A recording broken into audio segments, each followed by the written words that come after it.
hoş geldiniz. Takımımızın tulumunu öreceğiz. Önceki videolarda battaniyeyi ve yeleği birlikte ördük. Şimdi tulumumuzu birlikte öreceğiz. Bu tulumum için 2 yumak bal köpüğü renginden ip kullandım. Ölçülerimi vereyim sizlere. Beden genişliğim 31 santim. Omuzdan itibaren paça boyu 45 santim. Ben kısa kollu ve kısa paça kullanarak baby doll şeklinde ve bedeni de biraz geniş tuttum. Böyle bol bol bir tulum hazırladım arkadaşlar. Paçada boy olarak da 12,5 santim paça boyumuz. Arzu ederseniz bunu uzun kollu ve uzun paçasını uzatarak da yapabilirsiniz. Ben farklı bir tulum hazırlamak istedim. 1-2 yaş arası dediğim gibi bebeklerinize uygun. Model olarak da yine hem kız hem erkek bebeklerinize uygun bir model. Şimdi ipimizi ve şişimizi hazırlayalım. Tulumumuzu birlikte örelim. İpim Nako Elite Baby Anti Peeling özellikli bebe ipim. 100 gram ağırlığı 250 metre uzunluğunda. Renk numarası 10889. Bal köpüğü renginde güzel bir renk arkadaşlar. Şişim 3,5 numara. Şişime 75 ilmek attım. 3 haroşa sırası boyunca ördüm. Ön patlarım 6'şar ilmek olacak. Bunlar haroşa olarak ördüm. Diğer ilmeklerimi bir ters bir düz tekli lastik olarak ördüm. Bu kenarda sağ önde ilik açacağım. 7. sıramı lastik olarak hesaplarsanız 7. sıramı şu anda örüyorum. Burada ilk iliğimi açacağım. 10 haroşa sırası arayla da iliklerimi açacağım. İliklerimi açıp döndükten sonra bir diş daha oluşturmuş olacağız ve artışlarımızı yapmaya başlayacağız. 6 ilmek kenar patımdan ilk ilmeğimi örüyorum. Diğer 2 ilmeği soldan sağa girerek birlikte aldım. Bir doladım. Kalan 3 ilmeğimi de örüyorum. Haroşa olarak. Örgülerimde kullandığım kenar çalışmasını yapıyorum. Bir doladığım ilmekle son ilmeği ikisini birlikte alıyorum. Şimdi başlangıçta da bu ilmeğimi oluşturuyorum tekrar. İlk ilmeği örmeden alıp şişime doluyorum. Kalan diğer ilmeklerimi haroşa olarak örüyorum. 6 ilmeğimi haroşa ördüm. Bir ters bir düz tekli lastik olarak son 6 ilmeğe kadar öreceğim ve ön yüzüme geldiğimde artışlarımızı yapmaya başlayacağız. Sıramı tamamlayıp geliyorum. Ön yüzüme geldim. Şimdi arkadaşlar ayraçlar takmadım. Birer ilmek olacak aralarda. Çok fazla ayraç olduğu için net anlaşılmıyor olabiliyor. O yüzden ayraç takmadan ben size şimdi sayılarını vereceğim. 15 ilmek ön bedenim olacak. Arada bir ilmek düzüm, 9 ilmek kol, arada bir düz, 23 ilmek arka beden, bir tane arada düz, 9 kol, bir düz ve diğer ön bedende 15 ilmek olacak. Kenar 6 ilmeğimi örüyorum. İlk ilmeğimi boş aldım. Bir doladım. 2, 3, 4, 5, 6. Uygulayacağımız model fare dişi modeli. Fare dişinde ilk 3 sırayı düz olarak örüyoruz. Önde düz öreceğim. Arkadan ters. Tekrar önde düz örüp arka yüzde fare dişimizi uygulayacağız. 6 ilmeğimi ördüm. 7, 8, 9, 10, 11, 12, 13, 14, 15. Kalan 9'u da düz ördüm. 15 ilmeğimi ördüm. Gizli arttırmamı yapıyorum. Arada bir tane düz örüyorum. Tekrar gizli artışımı yaptım. Koluma 9 ilmek örüyorum. 1, 2, 3, 4, 5, 6, 7, 8, 9. Gizli arttırmamı tekrar yaptım. Arada bir düz ördüm. Tekrar artışımı yapıp arka beden 23 ilmeğimi öreceğim. 1, 2,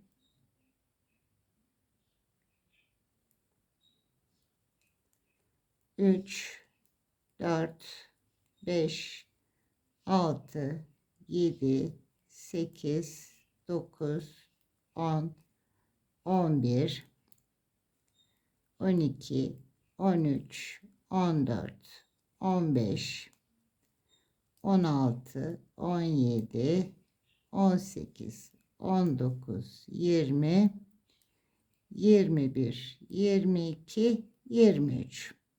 Arka bedenin diğer artışını yapıyorum. Arada bir düz örüyorum. Kol için artışımı yaptım.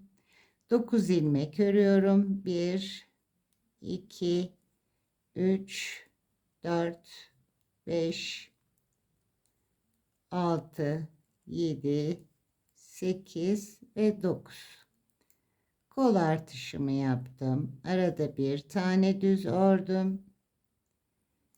Yine ön beden artışımı gizli arttırma yaptım. Buradaki 15 ilmeğin 9'unu düz örüyorum. 1, 2, 3, 4, 5, 6, 7, 8, 9 düz ördüm. 6 ilmek de haroşa örüyorum. 2, 3, 4, 5, son ilmeğin başlangıçta doladığım ilmekle birlikte aldım. Arka yüzde haroşalarımın dışında bütün ilmekleri ters olarak öreceğim. 2, 3, 4, 5, 6 haroşa. Son 6 haroşaya kadar hepsini ters olarak örüyorum.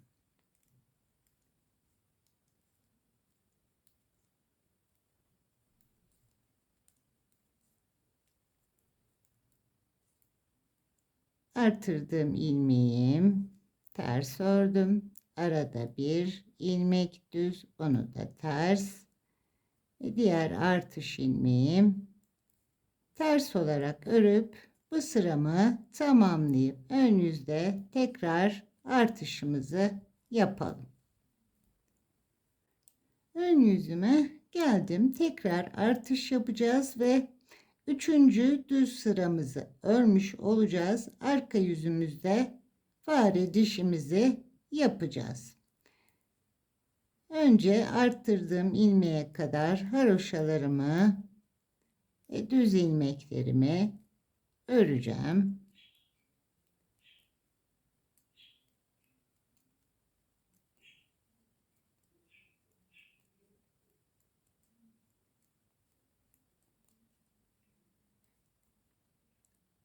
Bir düz ilmeğe kadar geldim. 10 ilmek burada düzümü örmüş oldum. Bir arttırma yaparak 10 ilmeğe çıktık. Şimdi tekrar artışımı yapıyorum. Bir düzümü örüyorum arada. Tekrar artışımı yaptım. Kol ilmeklerimi örüyorum.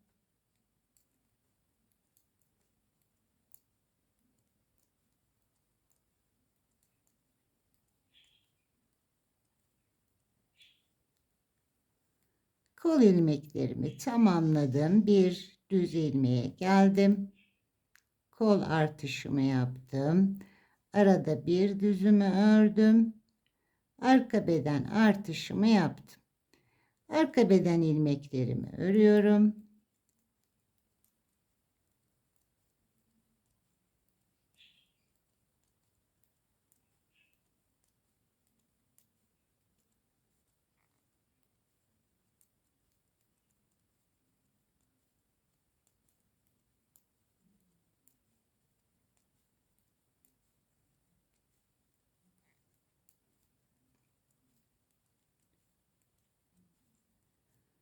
Arka bedenimi bir düze kadar ördüm. Artırdım ilmeği de ördüm. Şimdi artışımı yapıyorum.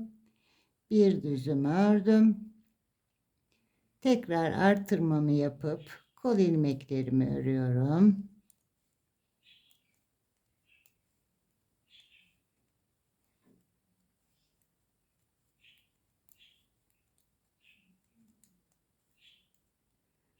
Kolumu tamamladım. Bir düz ilmeğime geldim. Kol artışımı yaptım. Bir düzümü ördüm. Ön beden artışımı yaptım. Son 6 ilmeğe kadar düz örgümü örüyorum.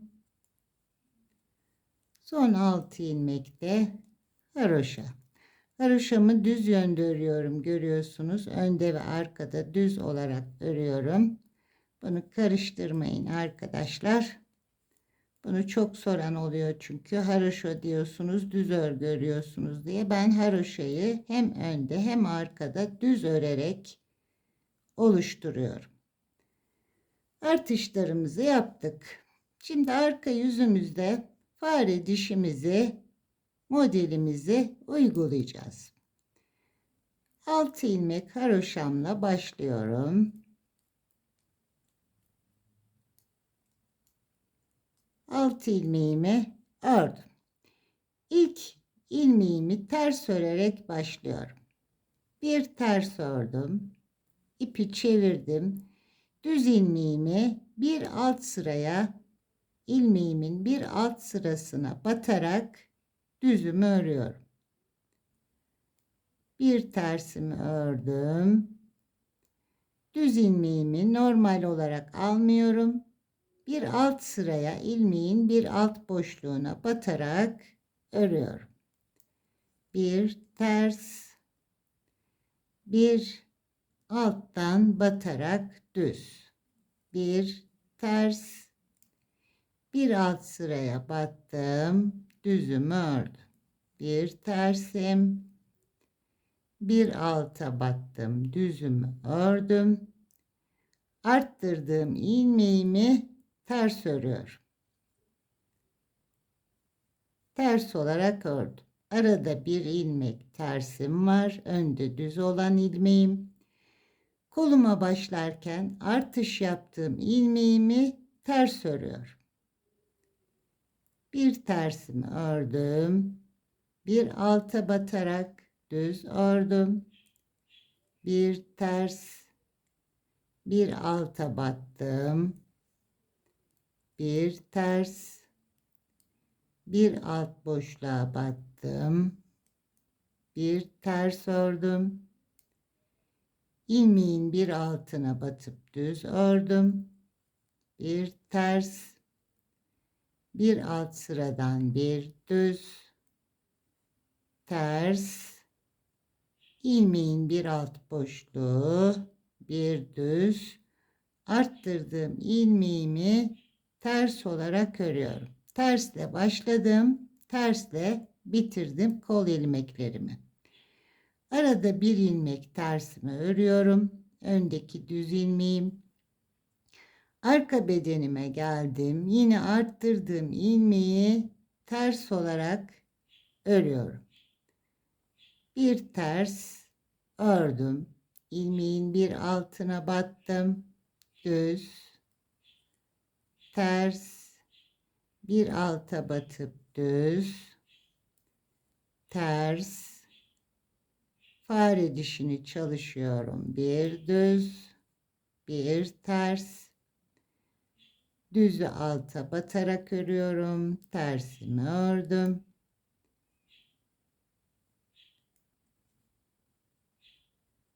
İlmeğin bir altına batıp düz ördüm. Tersimi ördüm. Bir alta battım düz. Ters. Bir alta battım düz. Ters. Bir alt düz. Ters. Bir alt boşluğa batıp düz. Ters. Bir alt sıraya batıyorum. Düzümü örüyorum. tersimi ördüm, düzümü ördüm, bir ters, en son bir alt boşluğa batıp düzümü ördüm, arttırdım ilmeğim ters, tersle başladım, arkayı da tersle bitirdim. Aradaki bir ilmek ters, bu koluma da yine tersle başlıyorum, arttırdığım ilmeğim ters, bir alta batıp düz, ters, bir alt sıraya batıyorum, düz, ters, bir alt sıradan düz ördüm, tersimi ördüm, bir alt sıraya battım, düz, tersimi ördüm, bir alta battım, düz ördüm, tersimi ördüm, en son bir alt sıraya batıp düz ördüm, arttırdığım ilmeğim ters olarak ördüm. Özür dilerim sesim için. Kolumu da yine tersle başladım, tersle bitirdim. Arada bir ilmeği ters ördüm. Ön bedenimde arttırdığım ilmeğim ters olarak örüyorum. Bir altına batıyorum, düz, ters ördüm, bir alta battım, düz, tersimi ördüm, bir alt sıraya battım, düz, tersimi ördüm, bir alt sıraya battım, tersimi ördüm, bir alt sıraya batıp düzümü ördüm ve bir tersle bitirdim. Bir tersle başladım ön bedenime, bir ters ilmekle bitirdim. Ön yüzde düz olarak göreceğimiz ilmekler. Alt ilmekte kenar haroşamı örüyorum.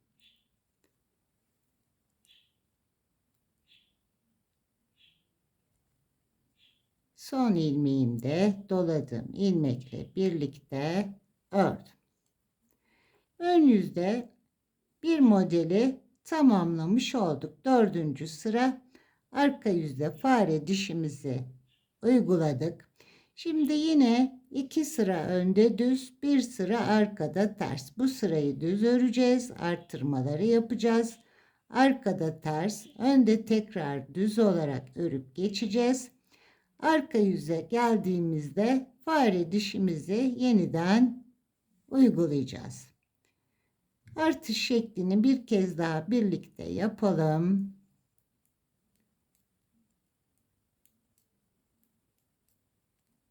Altı ilmeğimi ördüm. Artırma yerine kadar ilmeklerimi düz olarak örüyorum.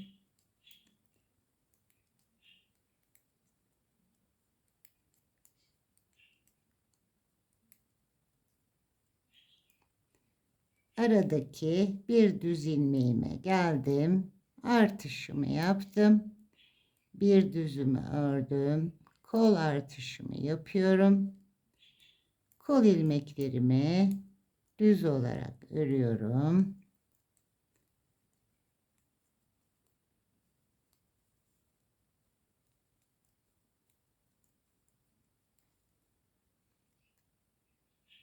Arttırdığımız ilmeğimizi kaçırmayalım.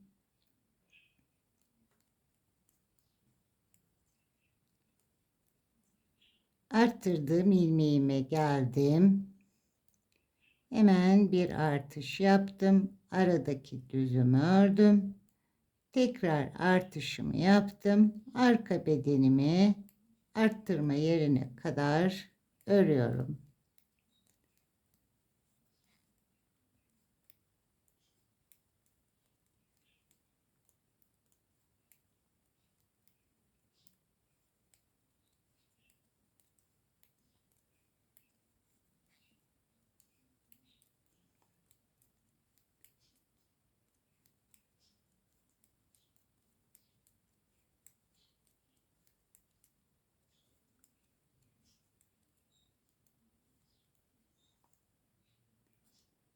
Arka bedenimi arttırma yerime kadar ördüm.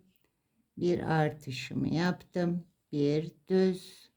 Tekrar artışımı yaptım. Kol ilmeklerimi örüyorum.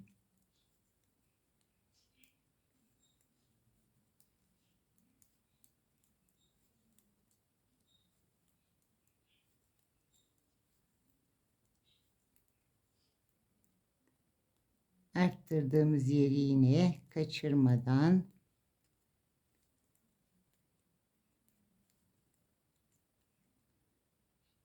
kol ilmeklerimi tamamladım. Bir düz ilmeğe geldim. Bakın arttırdığım ilmeğim burada.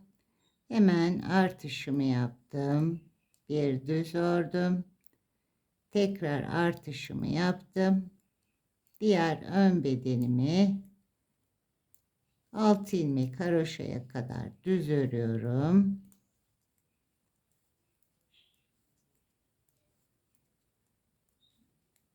Son 6 ilmeğimi de haroşa olarak örüyorum. Marka yüzde haroşaların dışında hepsi ters arkadaşlar. İkinci sıra hepsini ters olarak örüp geleceğiz. Arttırma şeklimiz anlaşıldı. Arttırmalarımızı ön yüzde de yapacağız ve daha sonra arka yüzde modeli tekrar birlikte kuralım arkadaşlar. Arka yüzden örgümü ters olarak örüp geldim. Ön yüzde bir artış daha yaptım. 3 sıramı tamamlamış oldum. Arka yüzümüzde tekrar fare dişimizi birlikte kuralım.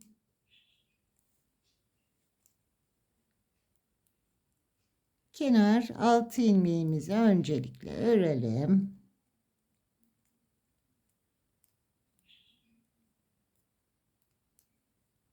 Altı ilmek haroşamı ördüm.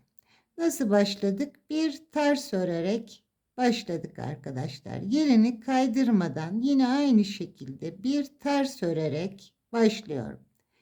Bir ters, düzleri bir alt boşluğa batarak örüyorum.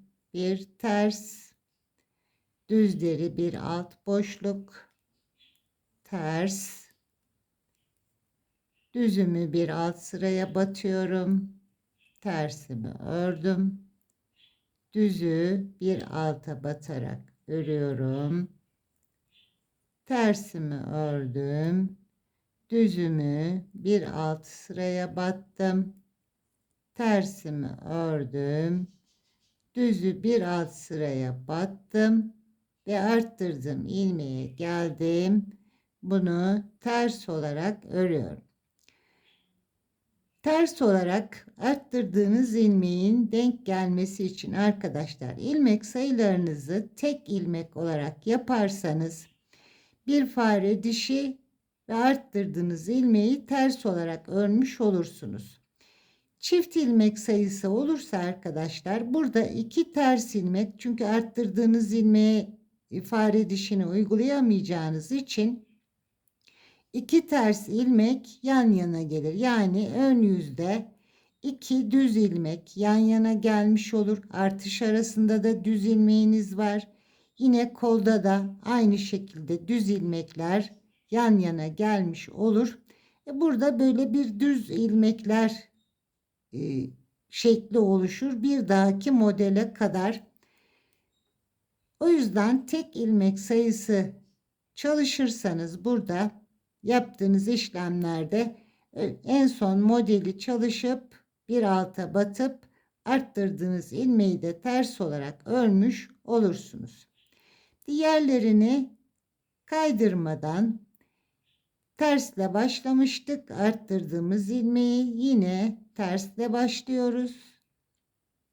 Arttırdığımı ters örüyorum. Hemen yanına bir alt sıraya batarak fare dişini örüyorum. Bir ters örüyorum. Bakın burada bir alttaki model düz olarak gözüküyor. Kaydırma yapmadığınız buradan anlayabilirsiniz. Bir alta batıyorum. Düzümü örüyorum. tersi ters olarak örüyorum. Bakın ilmeğimiz gördüğünüz gibi gözüküyor, belli oluyor. Eğer aynı yere denk gelmediyse kaydırmış demektir. Örgünüz kaymış demektir arkadaşlar. Bir alta battım. Bir ters ördüm. Bir alta battım. Tersimi ördüm. Bir alt sıraya battım. Tersimi ördüm. Bir alta battım. Tersimi ördüm. Bir alta battım ve arttırdığım ilmek ters olarak ördüm. Aradaki ilmeğim ters, bunu ters ördüm. Arka beden yine arttırdığım ilmeği tersle başlıyorum. Bir alta batıp fare dişim, tersimi ördüm. Bir alt sıraya battım. Tersimi ördüm. Bakın burada da ilmekler kaymadan devam ediyor. Modelimiz bir alta batıyorum. Düzümü, tersimi ördüm. Bir alt boşluğa battım. Ters. Fare dişimi yapıyorum. Tersimi örüyorum. Bir alta batıyorum. Ters. Bir alta battım. Tersimi ördüm. Şimdi arttırdığımız yere kadar devam edelim. Sıralarımızı kaydırmadan fare dişlerimizi aynı yere çalışıyoruz.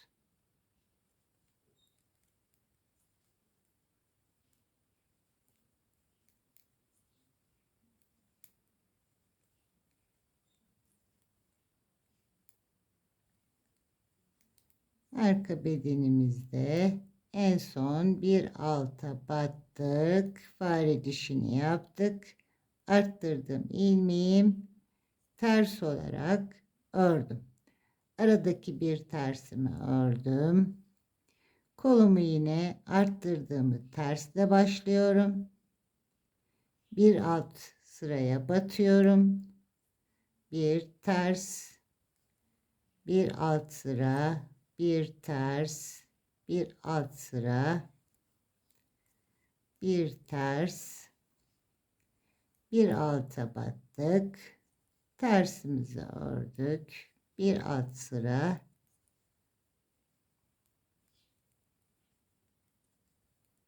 kolumuzu da tamamlayalım.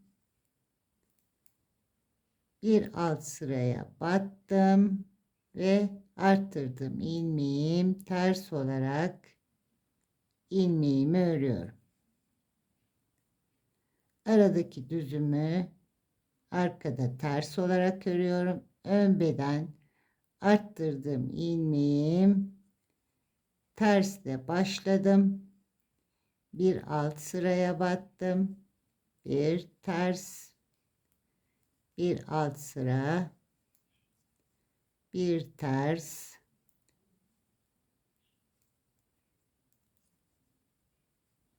bir alt sıraya battık. Tersimizi ördük. Bir alt sıra, bir ters, bir alt sıraya battım ve en son bir ters örerek tamamladım. Alt ilmekte haroşamı örüyorum. Son ilmeğimde doladığım ilmekle ördüm. Bakın yerlerine şöyle bakalım. Yerleri kaymadan bakın tersler ters olarak, düzler düz olarak devam ediyor. Yerleri kaymadan aynı şekilde ikinci modeli de kurmuş olduk. Arttırdığımız ilmekleri sürekli arkada ters olarak öreceğiz. Bu şekilde tersle başlayacağız, tersle bitireceğiz. Bu şekilde yerleri kaymamış olacak arkadaşlar. Modelimiz zaten çok kolay. Örgü bilen arkadaşları hepinizin bildiği bir model. Arttırma şeklimiz ve modelimiz anlaşıldı sanıyorum. Şimdi robamın boyunca ben de örgüme devam edeyim. Kaç artış yaptığımı sizlerle paylaşayım ve kollarımızı ayırarak örgümüze devam edelim artık. Artırmalarımı tamamladım. 20 kez artırma yaptım arkadaşlar. Ön bedenimiz 15 ilmekti. 20 artırma yaptık. 35 ilmeğe ulaştık. Aradaki bir düz ilmeği ön bedenime alacağım. Kolumda 9 ilmeğim vardı. 20'şer her iki taraftan arttırma yaptım. 49 ilmek kolum var. Arka bedenimde 23 ilmeğim vardı. 20'şer arttırma yaptım. 63 ilmeğe ulaştım. Şimdi ön bedenimi ördüm. Bir ilmeği de bedenime aldım. Kolumdaki 49 ilmeğimi ikinci bir şişle bir model daha öreceğim arkadaşlar. Biraz hafif bir küçük bir kol oluşturacağım. Şimdi ön yüzdeyim. Aradaki bir ilmeğim ön bedenimde. 49 ilmeğimi ikinci bir şişin yardımıyla şöyle bu şişi de sıkıştırayım.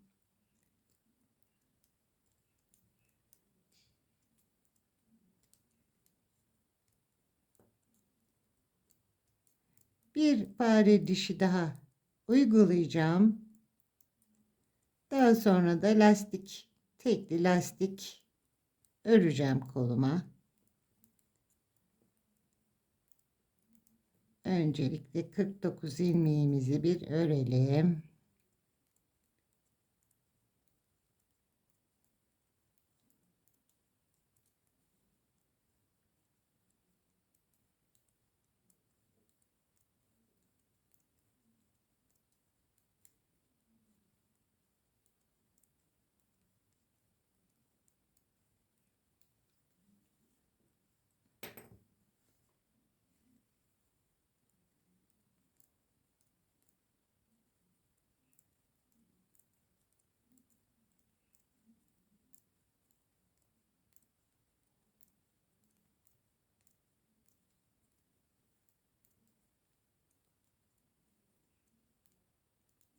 Şimdi kolumda 49 ilmeğimi ördüm. Arka bedenimde 63 ilmeğim vardı.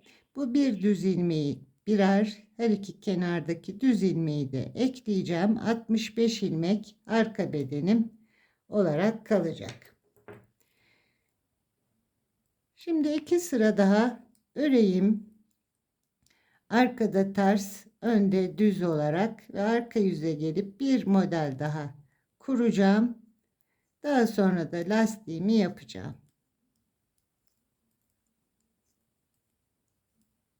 3 sıramı tamamladım. Arka yüzümde şimdi fare dişimi iğneden uyguluyorum. İlk ilmeğimi boş aldım. İkinci ilmeğim düz ilmek.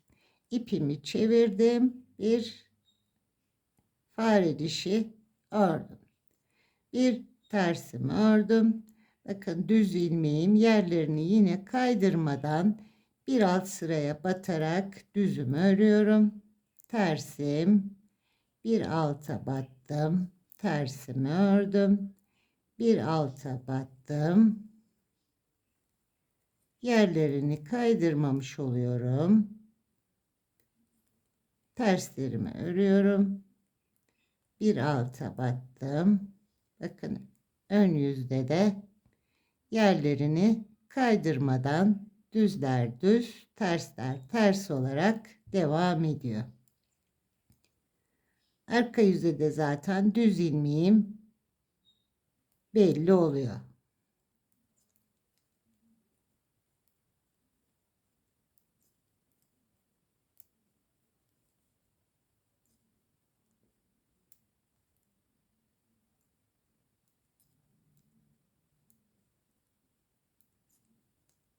fare dişimizi örerek sıramızı burada tamamlayacağız. Ön yüzümde lastiğimi örmeye başlayacağım. Bir alta batıyoruz. Tersimi örüyorum. Bir alta batıyorum.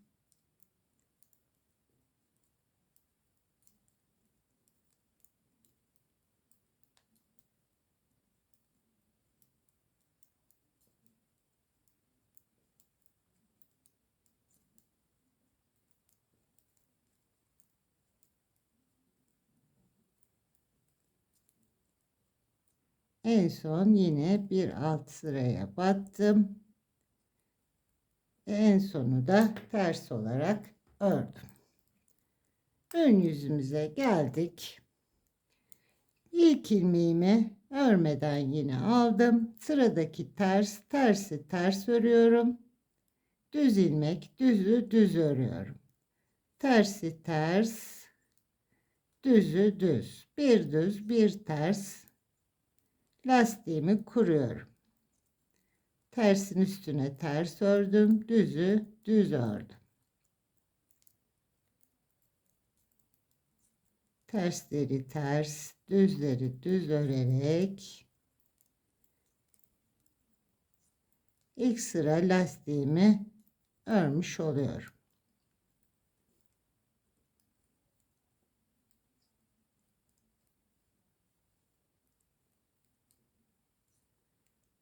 Bir ters, bir düz.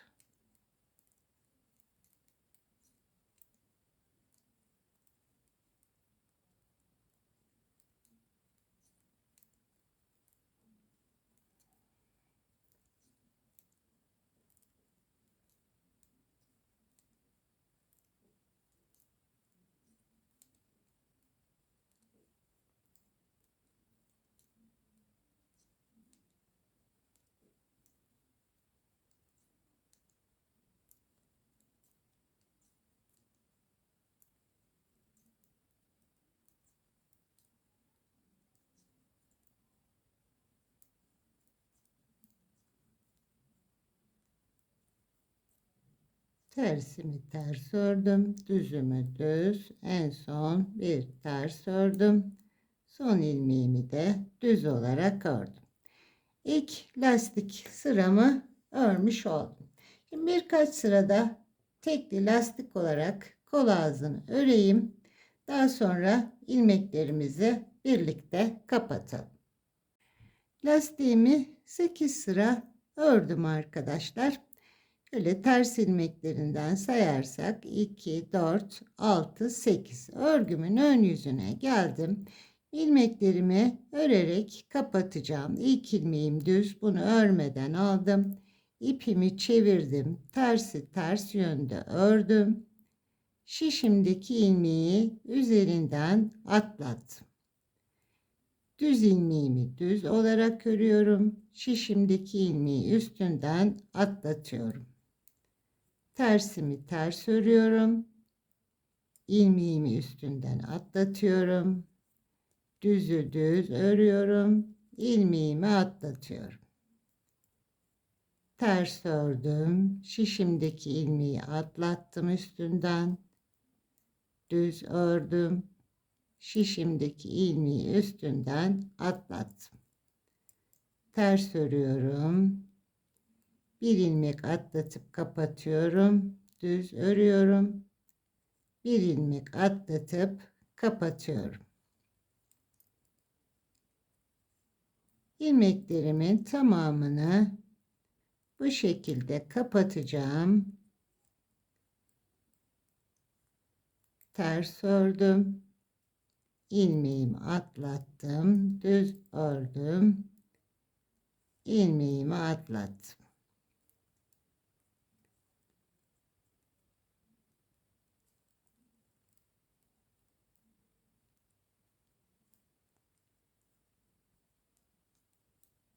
Düzümü örüyorum. Şişimdeki ilmeği atlatıyorum. Tersimi örüyorum. Şişimdeki ilmeği atlatıyorum. Böyle güzel bir görüntü elde ederek ilmeklerimi tamamını kapatacağım. İlmeklerimi kapatınca şuradaki bölümü dikecek kadar bir parça uzun ip bırakacağım arkadaşlar. Arka bedenime ipimi bağlayacağım. Arka bedenimi örüp diğer kolda yine bir model daha fare dişi öreceğim. Ve ön yüzden lastiğimi kurarak 8 sıra lastiğimi öreceğim. Şimdi diğer kolumu da aynı şekilde tamamlayayım. Ve bedenlerimizi birleştirelim. Bedenimizi örmeye başlayalım. Diğer kolumu da tamamladım. Ön bedene ipimi bağladım. Ön yüzden düz olarak ördüm. Şimdi ikinci sıramı tamamlıyorum modelimde. İpimi de biraz uzunca bıraktım. Şöyle alalım iplerimizi. Ön bedenimi ördüm geldim arkadaşlar. Şimdi burada kol altında bir tane, her iki kol altında birer ilmek arttıracağım. Buradan ilmeklerimize bakarsak bir düz öreceğim, bir ters öreceğim, bir düz öreceğim. Arka bedenimde de yine aynı şekilde bir düz, bir ters, bir düz, iki tane düz ilmek yan yana gelmiş olacak. O yüzden bir tane modelimi yürütebilmek için kol altında arttırma yapacağım. Onu da şuradaki arka bedenden ya da ön bedenden de alabilirsiniz. Hiçbir sakıncası yok. İlmeklerin arasına giriyorum. Şuradan bir tane şöyle tekrar göstereyim. Bir alt sırada ilmeklerin arasına girdim. Bir ters ilmek ördüm. Bir tane arttırma yaptım. Diğer ilmeklerimi arka bedenime ikinci sıramız modelimizde ters olarak kol altına kadar öreceğim. Diğer kol altında da yine aynı şekilde 2 ilmek yan yana gelmiş olacak. Orada da bir arttırma yapacağım. Arka bedenimi de tamamladım. Bakın burada da yine bir tane düz ilmek, bir ters ilmek ve en son ilmeğim bir düz ilmek oluyor. Ön bedenimde de yine aynı şekilde bir düz ilmek, bir ters ilmek ve bir düz ilmek. 2 tane aynı ilmek yan yana geldi. Yine burada da kol altında bir tane ilmek arttıracağım. Aynı şekilde şuradan giriyorum. Bedenden araya girdim. Bir tane ters ilmek burada arttırdım. Ön bedenimi de yine örüyorum. Ön yüzde son sıramızı yapacağız. Düz olarak arka yüzde yine fare dişimizi örmüş olacağız.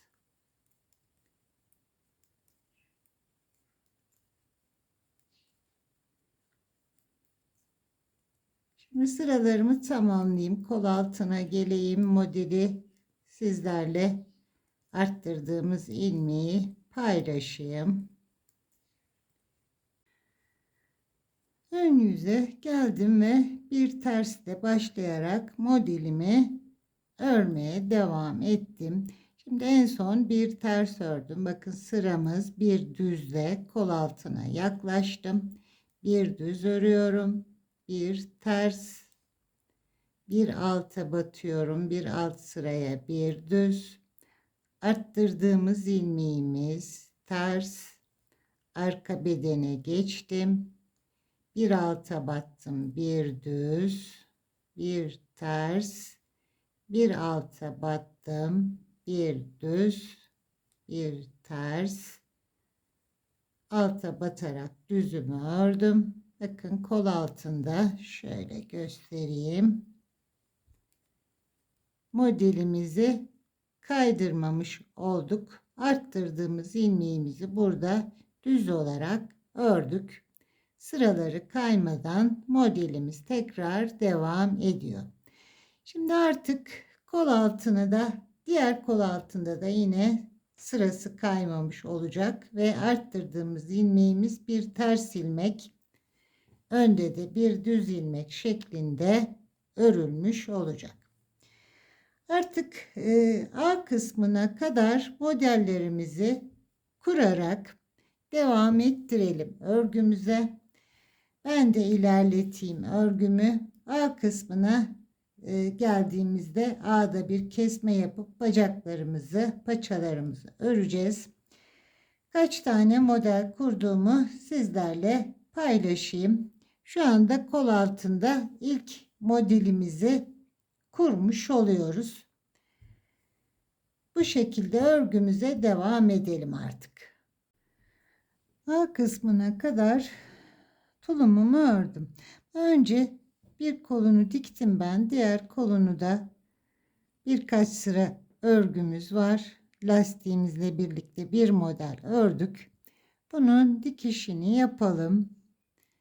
İpimizi uzun kesmiştik. Hemen karşıdaki ilmeğinden geçiyorum. Yine aynı noktadan tekrar çıkıyorum. Burayı sabitliyorum. Bu kol altlarını arkadaşlar ben bazı videolarda hatırlatıyorum. Tığla da arka yüzden toplayan arkadaşlarım var. Biraz kalın geliyor bana. Böyle sıfır noktasından dikiş çok daha güzel göründüğünü düşünüyorum. Hemen en son ilmeklerin içine giriyorum. Karşılıklı olarak ilmeklerin aralarından geçiyorum. Şöyle alırsam çok daha rahat dikeceğim. En son ilmeklerin, en uç ilmeklerin arasından geçerek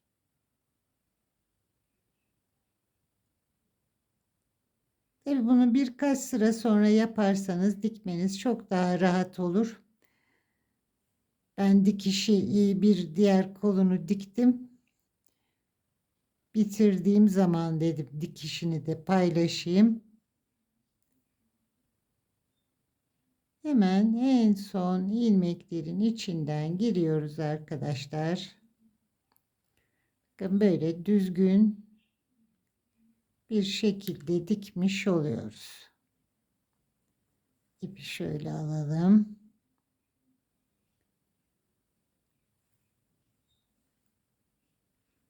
Bakın çok düzgün, güzel bir dikiş yapıyoruz.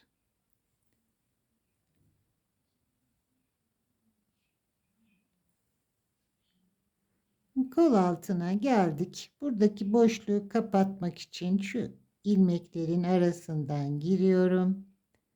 Bakın şu arttırdığım ilmek, artış ilmeğimiz.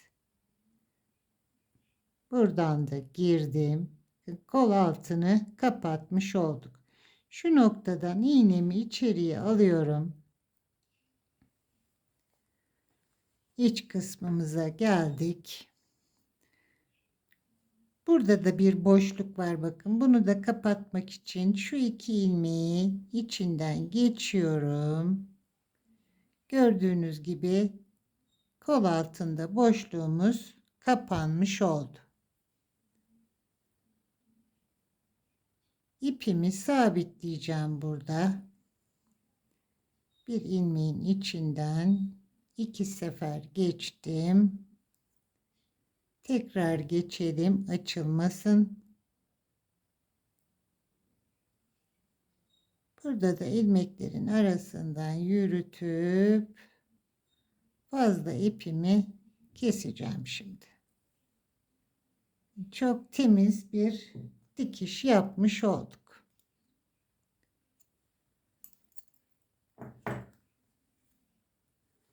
Bakalım. Şöyle güzel, temiz bir dikiş elde ettik. Şimdi arkadaşlar, boy olarak sizlerle paylaşayım modelimi. Hemen bitiminde zaten birleştirme yerinde bir fare dişini kurmuştuk birlikte. Bunun dışında 2, 4, 6, 8, 10, 12, 14, 16, 18, 19. modeli arka yüzden kurup geldim. İliklerimden de sizlerle yine sayı verebilirim. 2, 4, 6 tane ilik açtım. En son ilikten sonra 2, 4, 6, 8, 9 haroşa sırası ördüm. Örgümün ön yüzündeyim. Şişimdeki toplam ilmek sayım 139. Tek ilmek üzerinden biliyorsunuz fare dişini kurdum. Çünkü her iki ön bedende de haroşaların yanında birer önde düz ilmek, arkada ters ilmekle kurduğumuz için önlerde birer düz ilmek oluşturduk. Bunu elde edebilmek için de tek ilmek sayısıyla fare dişini çalıştık. Şimdi toplam 139 ilmeğim var. Bir ön bedeni 66 ilmek olarak ayırdım. Diğer ön bedeni 66 ilmek ayırdım. Çok özür dilerim. Arada 7 ilmek A kısmında bıraktım. Burası arka A kısmı olacak. Burada şimdi 6 ilmek haroşalarımı keseceğim. Orta kısmında A kısmımı keseceğim. Diğer haroşalarımı da keseceğim ve her iki paçayı tek tek öreceğim. Öncelikle burada ön yüzden yine ilk ilmeğimi örmeden aldım. Sıradaki ilmeğimi ördüm. Bu doladığım yine ilmeğimi doladım. Doladığım ilmekle birlikte bunu ikisini beraber aldım. 1 2 1 örüyorum. Şişimden atlatıyorum. 3 1 ördüm. Atlattım. 4 1 ördüm. Atlattım. 5 ve bir ilmek daha ördüm. Şişimdekini atlattım. 6 ilmek haroşamı kestim. Şimdi A bölümüne kadar zaten örgümüzün ilk sırası fare dişinin önde düz ördüğümüz sıra. Arkada modeli kurup gelmiştim. Sesimi düzelteyim. Özür diliyorum sesim için. Şimdi ortadaki işaretleyici koyduğum 7 ilmeğe kadar örüyorum.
Evet, işaretleyicime kadar geldim.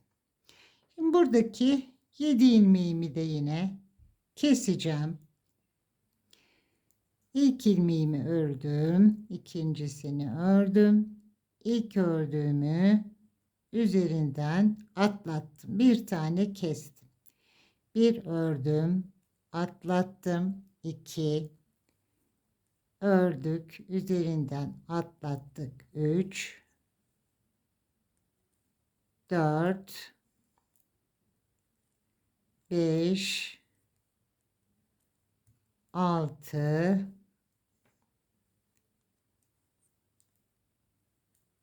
ve en son 7 ilmek kestim. Şimdi burayı da 6 ilmek haroşaya kadar örüyorum.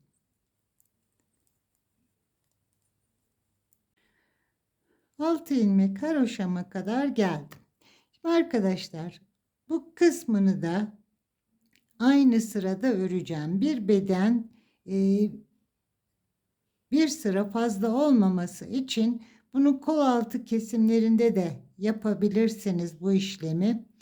Bu güzel bir yöntem. Şimdi bunu aynı sırada keseceğim. Bakın şu ilmeklerimi örmeden haroşa ilmeklerimi dördünü şişime aldım, sağ şişimi. Burada en son ilmeğim, doladığım ipim, ilmek ve bir ilmek daha var. Şimdi bu doladığım iple bunu biliyorsunuz ikisini birlikte alıyorduk.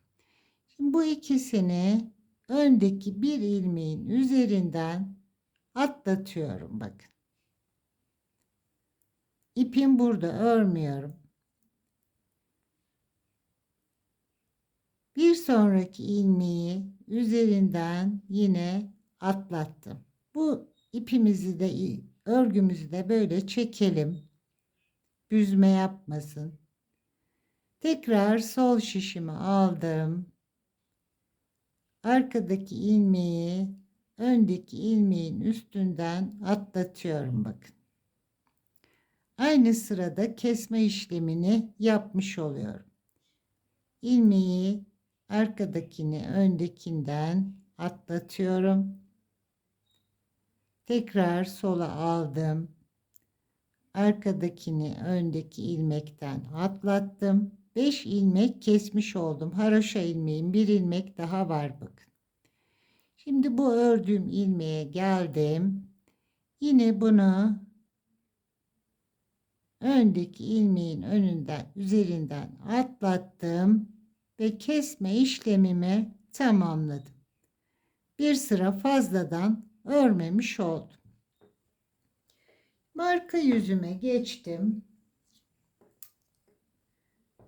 İkinci bir şişle paçamı örmeye başlayacağım.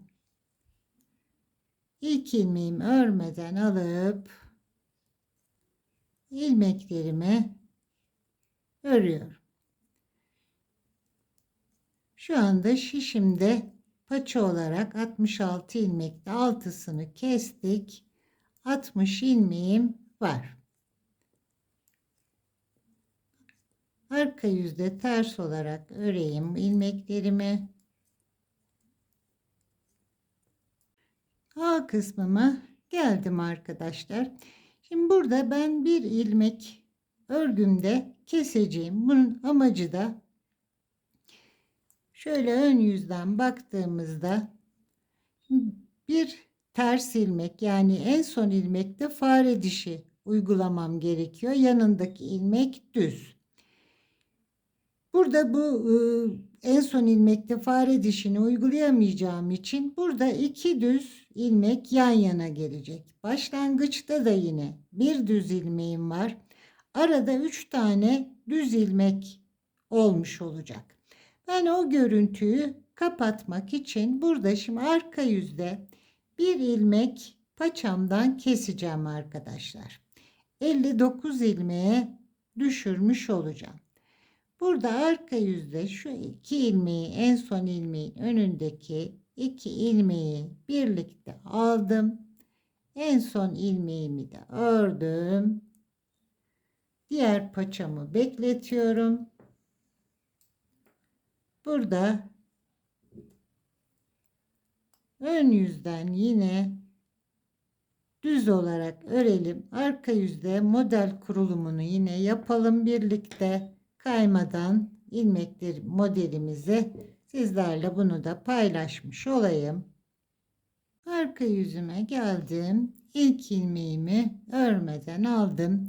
Sıradaki düz ilmeğim, fare dişi çalışacağım. Bir alt sıraya battım. Fare dişimi uyguladım. Tersimi ördüm. Şöyle göstereyim. Bakın düz ilmek, fare dişi için bir alt sıraya batıyorum. Tersimi örüyorum. Bir alta batıyorum. Tersimi örüyorum. Bir alta battık. Ters ördük. Fare dişimizi uygulamış oluyoruz.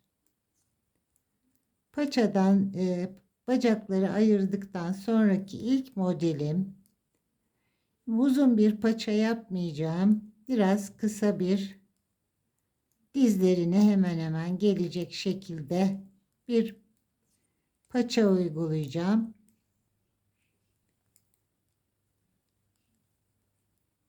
Ona göre de ben sizlere sıra sayısı vereceğim yine. Şimdi hızlıca fare dişimizi uygulayarak, bakın kaymıyor yerler, bir düz batıyorum, düzümü örüyorum.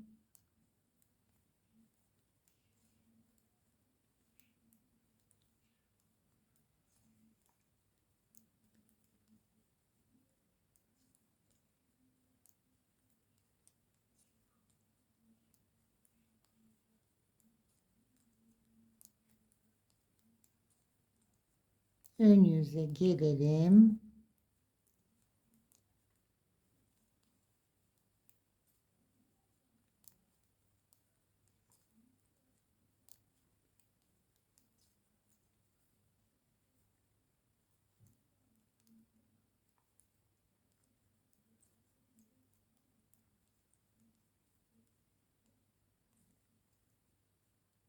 En son bir alta battım, ters ördüm. Yine bir alta battım ve son ilmeğim ters ilmek. Bakın paçamızı ayırmış olduk. Şöyle şu şekilde bacağımızı da ayırmış olduk arkadaşlar. Şimdi paça boyumu tamamlayayım. Ağız kısmına yine paçamızın tekli lastik yapacağız. Kolumuzda yaptığımız gibi. Ben yeterli boya gelene kadar öreyim. Lastiği birlikte başlayalım lastiğimize. Paçamın boyunu tamamladım. Yarım paça olarak baby doll şeklinde yapacağım için bu kadar model yeterli.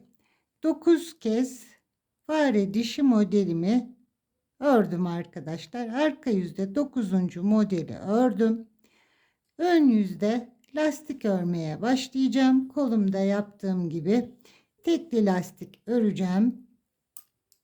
Tersleri ters, düzleri düz olarak öreceğim. İlk ilmeğimi örmeden aldım. Ters ilmeğimi ters örüyorum. Düz ilmeğimi düz örüyorum. Kolumdaki işlemin aynısını paçamda da yapıyorum arkadaşlar. Bir herhangi kesme yapmıyorum. Çünkü bacağın geniş kısmı bilekte olmadığı için daraltmak istemiyorum. Lastik ördüğümüzde tekli lastikte bir miktar topluyor. Onun darlığı paça için, bacak için yeterli olacak. Şimdi kolumdaki gibi 8-9 sıra gibi bir tekli lastik öreceğim. Yine aynı şekilde kolumda kestiğim gibi tersi ters yönde, düzü düz yönde örerek ilmeklerimi kapatacağım. Kolumda yaptığım işlemin aynısını paçamda da yapacağım. Lastiğimizi sıra sonuna kadar örelim. Terslerin üzerine ters, düzlerin üzerine düz olarak örüyorum.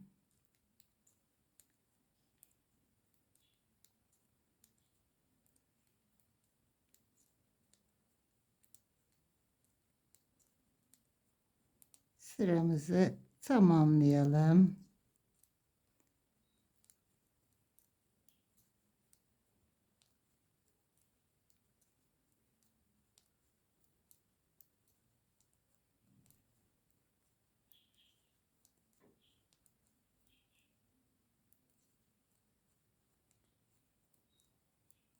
Tersimi ördüm. En son düzümü de ördüm. Şimdi bu paçayı tamamladıktan sonra arkadaşlar diğer bacağa geçtiğimizde kaçıranlar, atlayan arkadaşlarım varsa tekrar edeyim. Burada 2 düz ilmek yan yana gelecek. Bir düz ilmeğimiz var zaten paçanın bitiminde. Kenardaki ilmek de düz olacak. Diğer kenarda da yine bir düz ilmeğim olacak. 3 tane düz ilmek yan yana gelmemesi için burada arka yüzden ipimi bağladığımda bir ilmek başlangıçta bir kesme yapacağım burada. Daha sonra kalan ilmeklerimi yine 9 sıra öreceğim ve paçaya da lastiği örüp tamamlamış olacağım. Ve dikiş bölümüne, bacaklarımızın dikiş bölümüne geçmiş olacağız. Şimdi lastiklerimi ve diğer paçayı da tamamlayayım. Dikiş yerini de birlikte yapalım. Bacak bölümlerimi tamamladım. Lastiğimi 8 sıra ördükten sonra şöyle terslerden tekrar sayalım. 2, 4, 6, 8 sıra ördüm. Ön yüzde yine kolumda yaptığım gibi ilmekleri örerek tersi ters düzü düz örerek ilmeklerimi kapattım. Diğer paçama da yine bir ilmek kesme yapmıştık bunu başlarken model için. Burada da bir ilmek kesme yaparak bacak boyumu ördüm. Lastiğimi tamamlayıp ilmeklerimi kapattım. İpimi uzunca kestim arkadaşlar. Şimdi bacak bölümümüzü ve A kısmımızı dikişini yapalım. Hemen karşı taraftan ilk ve son ilmekleri karşılıklı birleştireceğiz. Böyle ipi uzun bıraktım ki iki paçayı da dikebilmek için biraz kısalana kadar sıkıntı olacak tabi. Başlangıç ilmeğine tekrar giriyorum. Burayı sabitliyorum.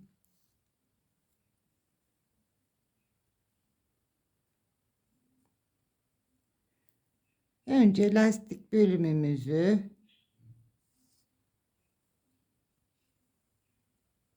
karşılıklı dikiyoruz.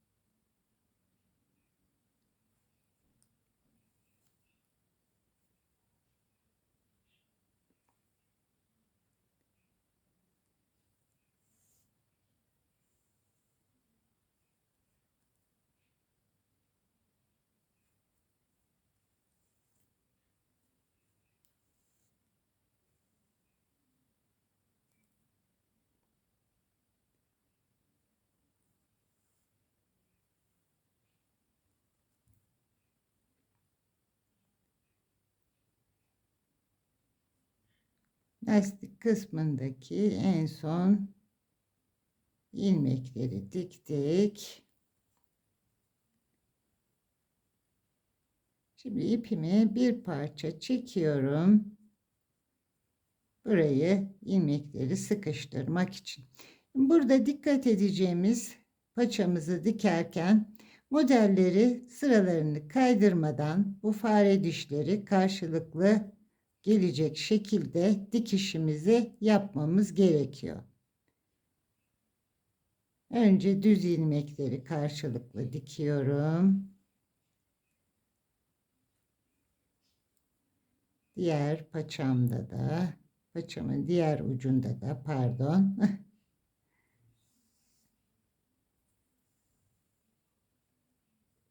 Şimdi fare dişine geldik. Modelimize.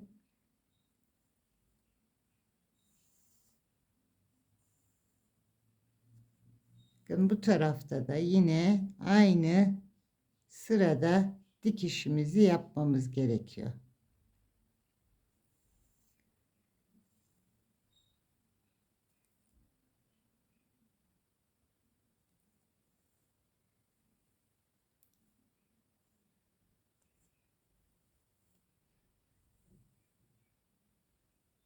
Şöyle ipimi çekeyim. Bakın modeller kaymadan ilerleyecek yukarıya kadar. Şimdi A bölümüme kadar bu şekilde kaydırmadan dikişimi tamamlayayım. A kısmında birleştirme yerine, ilik düğme yerlerini özür dilerim. Birlikte oranın da dikişini yapalım. Arada bir ipimi böyle çekiyorum. Sıralarımı kaydırmadan karşılıklı olarak dikeceğim. A kısmına kadar bacağımı diktim. Şimdi A bölümünde düğmeli yerlerimiz arada kalacak. İlik yerlerimiz üstte olacak. Bu şekilde buradaki 6'şer ilmeğimizi karşılıklı dikeceğiz arkadaşlar. Şimdi önce ortadaki ilikli yerden bu haroşa ilmeklerimden giriyorum. Üstteki ilikli bölümden iğnemi çıkarttım.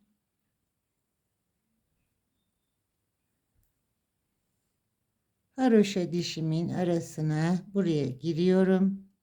Üstten, alttan yine şöyle alayım, ben sizlere göstereyim. Alttan ikinci ilmeğe girdim. Bunu çekelim daha rahat görün. En altta da yine aynı ilmekten çıktım. Bir yanından giriyorum.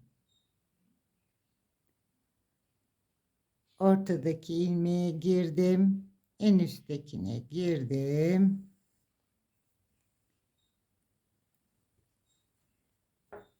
Üstten hemen bir yanına girdim. Ortadaki düğmeli bölümden bir yanındaki ilmek, en altta bir yanındaki ilmek. Bakın bu şekilde düzgün bir dikiş yapıyoruz. Alttaki ilmeğe girdim. Ortadakine girdim. En üstteki ilmeğe girdim. Bir yana, bunun bir yanına, şöyle alayım ve burada da bakın düzgün bir şekilde dikişimizi yapmış olduk.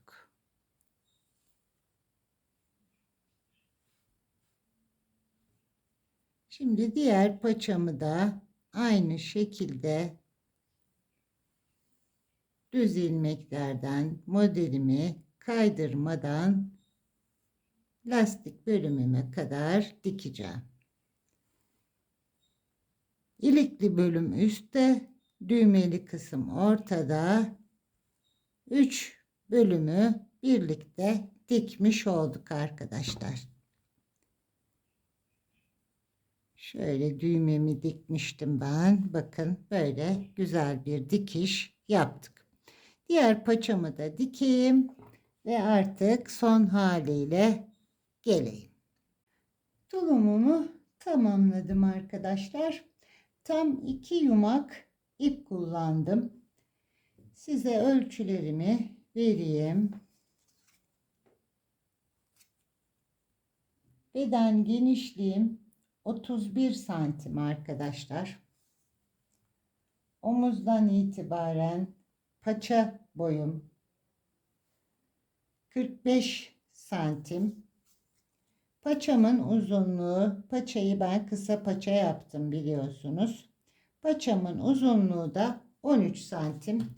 Şimdi bu 1-2 yaş arası bebekler için yaptım. En olarak biraz geniş ama ben böyle bolca bir tulum yapmak istedim. Kısa paça kullandım. Bunu dizlerinde ya da dizinin biraz altında kısa kollu bir tulum hazırladım. Arzu ederseniz bunun kollarını uzatıp uzun kollu, paçayı da paça boyunda 22 santim gibi bir boy yaparak uzun paçalı bir tulum da yapabilirsiniz. Ben böyle farklı bir tulum yapmak istedim. Dediğim gibi en geniş ama bolca olsun istedim. 1-2 yaş arası bebekleriniz için ideal bir tulum örmüş olduk. Umarım anlatımımı beğenmişsinizdir arkadaşlar. Örecek olan arkadaşlarıma kolay gelsin, keyifli örgüler dilerim. Bir başka videomda buluşmak üzere, sağlıkla kalın.